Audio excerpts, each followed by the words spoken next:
ADGPയെ പുറത്താക്കാൻ BD സർക്കാർ, അജിത് കുമാറിനെ രക്ഷിക്കാൻ പോലീസ് പട. നവകേരള യാത്രയ്ക്കിടെ ആലപ്പുഴയിലുണ്ടായ വൻ വിവാദമായിട്ടുള്ള രക്ഷാപ്രവർത്തന കേസ് അത് അട്ടിമറിക്കുവാൻ ശ്രമിച്ചുവെന്നുള്ള ആരോപണത്തിൽ ADGP MR അജിത് കുമാറിനെതിരെ വകുപ്പുതല നടപടിയും തുടരന്വേഷണവും പ്രഖ്യാപിക്കുവാനാണ് നമ്മുടെ സതീശൻ സർക്കാരിൻ്റെ നീക്കം. കേസ് ഡയറി തിരുത്തുവാനും അന്വേഷണ ഉദ്യോഗസ്ഥരെ ഭീഷണിപ്പെടുത്തുവാനും ഇടപെട്ട് എന്ന പ്രത്യേക അന്വേഷണ സംഘത്തിൻ്റെ കണ്ടെത്തലിൽ അജിത് കുമാറിനെതിരെ കടുത്ത ചുവടുകളിലേക്ക് നീങ്ങാനാണ് ആഭ്യന്തര വകുപ്പ് തത്വത്തിൽ തീരുമാനിച്ചിരിക്കുന്നത്. ഇതോടെ ഒഴിവ് വരുന്ന DGP പദവിയിലേക്കുള്ള അജിത് കുമാറിൻ്റെ സ്ഥാനക്കയറ്റം അടക്കം തടയപ്പെടും.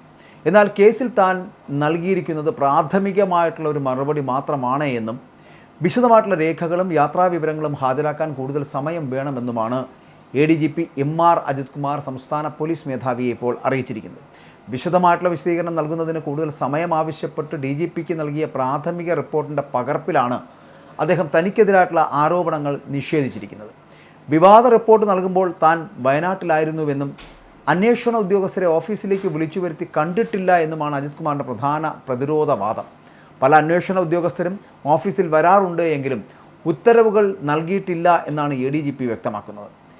SIT സമർപ്പിച്ച റിപ്പോർട്ടിലെ കണ്ടെത്തലുകളെ അത് പൂർണ്ണമായിട്ടും തള്ളിക്കളയുന്ന തരത്തിലാണ് അദ്ദേഹം പ്രാഥമികമായിട്ട് പ്രതികരിച്ചിരിക്കുന്നത്. അപ്പോൾ നവകേരള യാത്രയ്ക്കിടെ പ്രതിഷേധിച്ചു വന്ന KSU യൂത്ത് കോൺഗ്രസ് പ്രവർത്തകരെ മുൻ മുഖ്യമന്ത്രി പിണറായി വിജയൻ്റെ സുരക്ഷാ ഉദ്യോഗസ്ഥർ വളരെ ക്രൂരമായി മർദ്ദിച്ച കേസിൻ്റെ അന്വേഷണം ADGPയുടെ ഓഫീസ് കേന്ദ്രീകരിച്ചു അട്ടിമറിച്ചു എന്നാണ് SIT കണ്ടെത്തിയിരിക്കുന്നത്. ആദ്യ അന്വേഷണ സംഘത്തിലെ ഉദ്യോഗസ്ഥരെ ADGPയുടെ ഓഫീസിലേക്ക് 3 തവണ രഹസ്യമായിട്ട് വിളിച്ചു വരുത്തി കേസ് ഡയറി തിരുത്തിയെന്ന് മുൻ അന്വേഷണ ഉദ്യോഗസ്ഥർ തന്നെ വെളിപ്പെടുത്തിയിട്ടുണ്ട്. ADGP അജിത് കുമാറിൻ്റെ പൂർണ്ണ അറിവോടെയും സമ്മതത്തോടെയുമാണ് അദ്ദേഹത്തിൻ്റെ ഓഫീസിലെ ഗ്രേഡ് SIമാരായിട്ടുള്ള ഗിരീഷും ശ്രീകാന്തും ചേർന്ന് കേസ് രേഖകളിൽ കൃത്രിമം കാണിച്ചത് എന്നുള്ള ആരോപണമടക്കമുണ്ട്. റിപ്പോർട്ട് തിരുത്താൻ വിസമ്മതിച്ച ഉദ്യോഗസ്ഥരെ ഭീഷണിപ്പെടുത്തി മുൻ മുഖ്യമന്ത്രിയുടെ ഗൺമാന്മാരെ സംരക്ഷിക്കുന്ന വിധത്തിൽ റഫർ റിപ്പോർട്ട് അത് തയ്യാറാക്കിച്ചതാണ് തെളിവുകൾ പുറത്തു വന്നിട്ടുള്ളത്. അപ്പോൾ അഗ്നിശമന സേനാ മേധാവി നിതിൻ അഗർവാൾ വിരമിക്കുന്ന ഒഴിവിലേക്ക് DGP സ്ഥാനക്കയറ്റത്തിന് ഏറ്റവും മുൻഗണനയുള്ള ഉദ്യോഗസ്ഥൻ ആരെന്ന് ചോദിച്ചാൽ അത് MR അജിത് കുമാറാണ്. എന്നാൽ നിലവിൽ ഉയർന്ന ഗുരുതരമായിട്ടുള്ള ആരോപണങ്ങളുണ്ടല്ലോ, അതിന്മേൽ വരുന്ന അന്വേഷണവും അദ്ദേഹത്തിൻ്റെ പ്രൊമോഷൻ സാധ്യതകളെ പൂർണ്ണമായിട്ടും കരിനിഴലിലാക്കിയിരിക്കുകയാണ്. വിജിലൻസ് ക്ലിയറൻസും സ്ക്രീനിംഗ് കമ്മിറ്റിയുടെ അനുമതിയും വൈകുന്നതോടെ പ്രൊമോഷൻ നടപടികൾ തടഞ്ഞു വയ്ക്കുവാനാണ് നീക്കം. അതേസമയം കേസ് അട്ടിമറിക്കാൻ ശ്രമിച്ച ADGPയെ സംരക്ഷിക്കുവാൻ സർക്കാരിൽ നിന്ന് നീക്കമുണ്ടായതായിട്ട് പ്രതിപക്ഷം ആരോപിക്കുകയാണ്. എന്നാൽ തനിക്കെതിരെയുള്ള നിഗമനങ്ങൾ അജിത് കുമാർ നിഷേധിച്ചതിനെ തുടർന്ന് വിഷയത്തിൽ ആഭ്യന്തര വകുപ്പ് വിശദമായിട്ടുള്ള അന്വേഷണ ഉത്തരവിറക്കാൻ നിർബന്ധിതരാകുകയാണ്.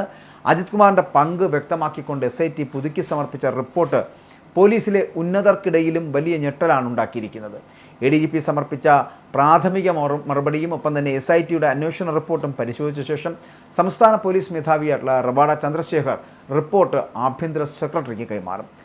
പോലീസ് വകുപ്പിൻ്റെയും സർക്കാരിൻ്റെയും പ്രതിച്ഛായ ബാധിച്ച വിഷയത്തിൽ അജിത് കുമാറിനെതിരെ പഴുതടച്ച വകുപ്പുതല അന്വേഷണത്തിന് ആഭ്യന്തര വകുപ്പ് ശുപാർശ ചെയ്യും. അന്വേഷണ ഉദ്യോഗസ്ഥർ കോടതിയിലും ഉന്നത ഉദ്യോഗസ്ഥർക്ക് മുന്നിലും നൽകിയ മൊഴികളും ഡിജിറ്റൽ തെളിവുകളും ADGPക്ക് കടുത്ത തിരിച്ചടിയാണ് സൃഷ്ടിച്ചിരിക്കുന്നത്.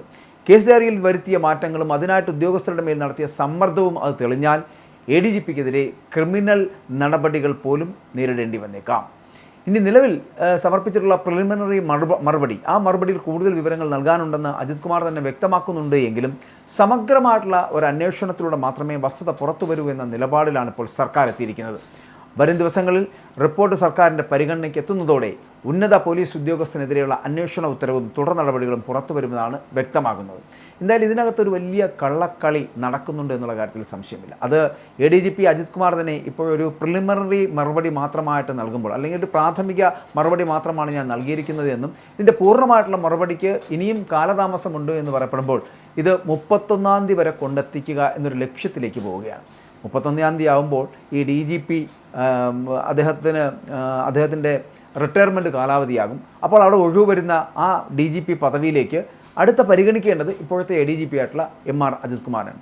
അപ്പോൾ അത് കഴിഞ്ഞതിന് ശേഷം ആ പദവിയിലേക്ക് കയറിയതിന് ശേഷം മാത്രമായിരിക്കും അജിത് കുമാർ ഈ മറുപടി നൽകുവാനുള്ള ഒരു ശ്രമം നടത്തുന്നത്. അതിന് ഒരു പോലീസ് പടയുടെ ചിലപ്പോൾ പിൻബലം ഇതിനകത്തുണ്ടോ എന്ന് സംശയിക്കപ്പെടുന്നുണ്ട്. ADGPയെ പുറത്താക്കാൻ വേണ്ടിയിട്ടാണ് VD സർക്കാർ നിൽക്കുന്നതെങ്കിൽ കൂടിയും അജിത് കുമാറിനെ രക്ഷിക്കുവാൻ പോലീസിൻ്റെ ഒരു പട ഇതിനകത്ത് പ്രവർത്തിക്കുന്നുണ്ടോ എന്നൊരു സംശയം ഉയർന്നു വരുന്നുണ്ട്.